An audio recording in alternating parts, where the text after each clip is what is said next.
Natalie, thank you so much for inviting me to your beautiful home and studio and for letting me wear some of your art. I'm thrilled to be here. I want to know how you got into fiber artistry. Well, it was something that I was interested in growing up. My mother actually taught me to sew. And then from there, when I graduated from college, I was looking for a lot of work. And I found my way back into sewing, and it really started from there. And over time, it gradually transformed into how could I make my own fabric, my own cloth, basically hand-woven cloth. And it's grown from there. It's not only just about making the hand-wovens, it's about how can I incorporate them into other art, into mixed media or into Nuno felting. So I guess the hand-woven is basically at the base of everything it is that I do. So it's interesting, when I was reading about you, there were so many different types of fiber art that I had never even heard of. So we're gonna get into all of that. But how does one learn how to make cloth? I'm looking at this and it is so intricate and so beautiful. And I think, oh my gosh, where do you even begin? Well, the beginning started for me in that I had a friend in Virginia that had known me for a very long time, and I started to work with her because she was a weaver. And it really started out that I started hiring her to make textiles. Oh, okay. So I started getting into the design aspect, and she started teaching me, a little bit about how to read the drafts and about colors. So it started from there. Mm-hmm. And then she kept saying, you can do this, you can do this. You don't need to hire me to do this. So she went out and actually found me a member from the Fort Wayne Weavers Guild who initially taught me how to weave. Oh, wow. And it grew from there. Yeah, how interesting. So when it comes to putting together a design, let's say for one of your woven pieces, how do you begin there? Again, it's so intricate. What is the process that you use to execute something like this? So for example, that is woven on a floor loom, so you need your tools. Okay. So I have a floor loom that I weave on, but it's also about the color for that. So I want to back up for a minute. Okay. So one of the things that I will start out with is I will do some dyeing of the yarns that are used to make that. So I have to consider not only just the color or the hue, but I have to consider the value.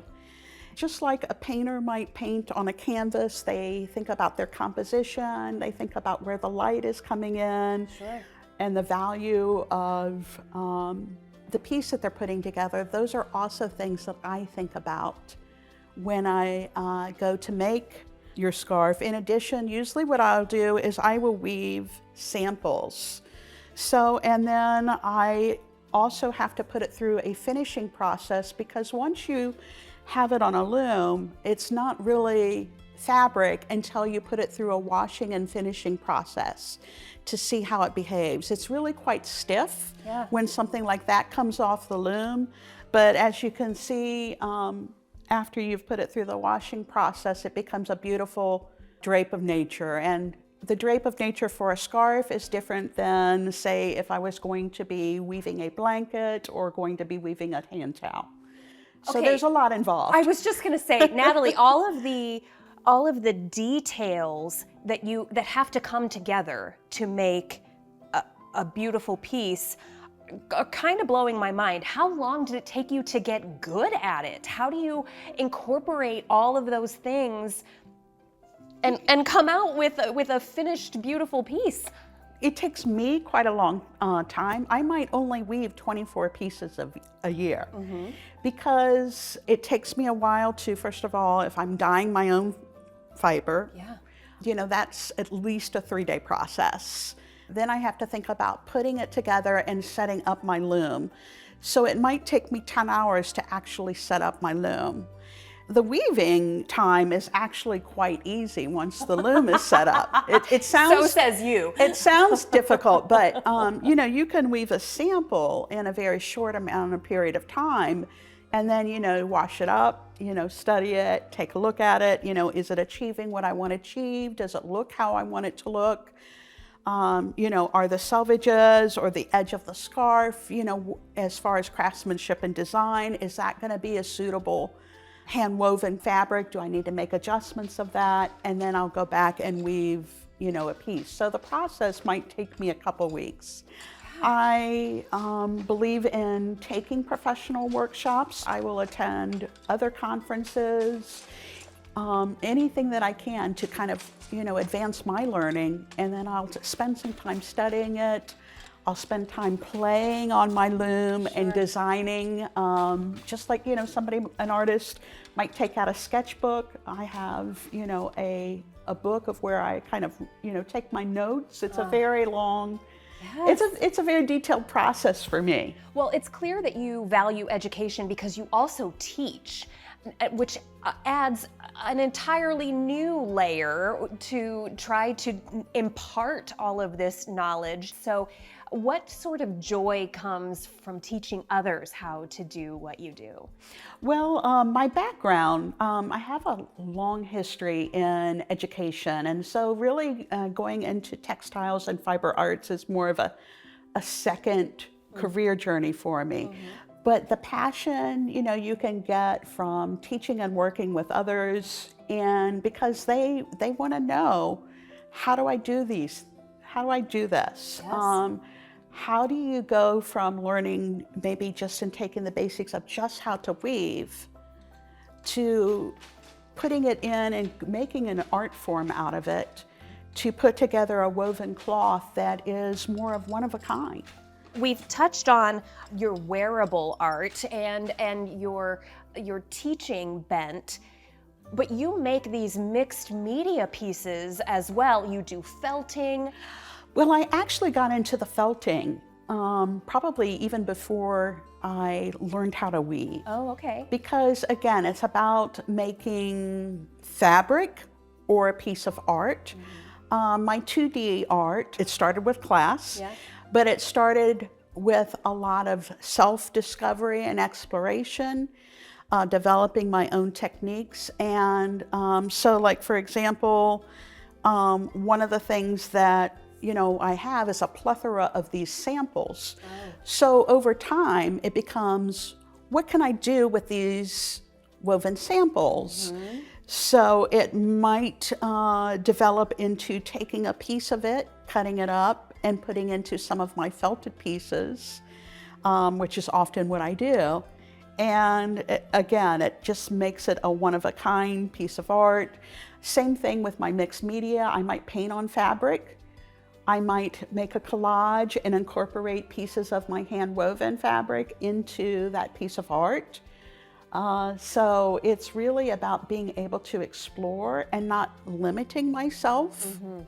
I'm so glad to hear that you use the samples, because I'm thinking, oh my gosh, that's so much work just to see if you like it. What is your favorite part or process? Do you prefer weaving, or do you prefer felting? Or again, there's so much to it. I want to know what brings you the most joy. What brings me the most joy, I think, is that first 10 minutes of sitting down on the loom and creating that woven pattern. There's just something that is so, you know, powerful.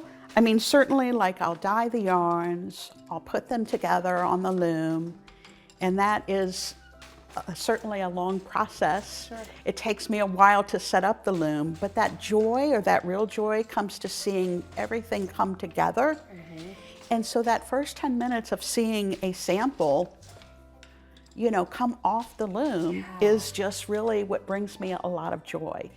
How do you think your life would be different if that friend of yours in Virginia hadn't said, you can do this, you can do this? I mean, it seems like this has sort of influenced your entire life. Is that fair to say? It is. Yeah. And you can almost see me, I'm probably getting a little bit teared up. I will too. I'm just telling because, you. my art, it has totally changed my life. The joy that it brings, the work that you do with other artists, other weavers. I mean, most of the weavers that are taking classes from me, they are other artisans. Yeah. And they are, wanting to learn and further develop themselves. So it's like taking these passions and taking all of my skills that I've had throughout my entire life and my love of teaching, and then just putting them all together. Yes. So. And now you're the one saying, you can do this, you can do this. And imagine all of the beauty that you have put out into the world through your own works and through teaching others. And you're right about that. Those are the types of things that I try and provide to my students. Yeah. Here, have you thought about this? You can do this. You can think about it differently than maybe what has been traditionally thought of. So, what a gift, and what treasure. Again, priceless. I look around at your work and I think, wow, wow. Thank you so much for sitting down with me and for having me in your beautiful space today. Oh, Emily, thank you so much for coming out. I've been wanting to connect. Yes. We've tried to connect so much with Arts in Focus, and you guys are just so busy, and you've got an incredibly talented team, and just so admire the work that PBS is doing and getting the arts out there to the community. Thank you so much.